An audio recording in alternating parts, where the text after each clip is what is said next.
She was nominated for an Academy Award for her very first picture at the age of 18. In the 1940s, she was an MGM star, then a Broadway superstar, but most people know my next guest, Angela Lansbury, from her 12-year run as Jessica Fletcher on the TV series Murder, She Wrote.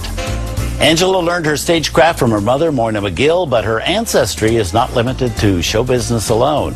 Little-known fact about Angela is that her grandfather was the controversial British politician George Lansbury.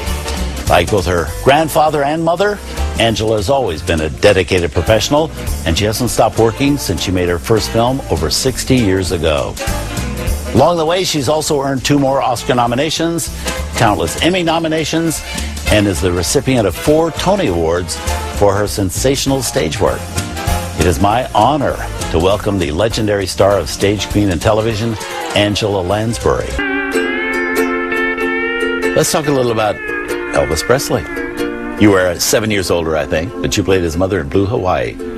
What was that experience like? Well, I was obviously awed by being in the presence, and but he was an awfully nice young man in those days. He always was a wonderfully nice young man, very caring person. He had his terrible problems of very personal nature, but in those days he'd just come out of the army.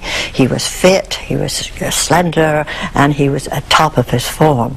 And he couldn't have been nicer to me. We had a lovely time. It was a wonderful location. We were on Kauai in the Hawaiian Islands. I'll never forget it. It was really wonderful.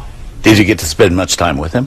Yes, we sat around the set, and I had some wonderful scenes with the man who played my husband, and the 3 of us, together. And she was such a funny character, Her whole reaction to her son, who she didn't understand at all, and she was a real kind of Southern belle type, and she was going on, give me some sugar, honey, kind of thing. And he loved it. He thought it was terribly funny. He was very sweet.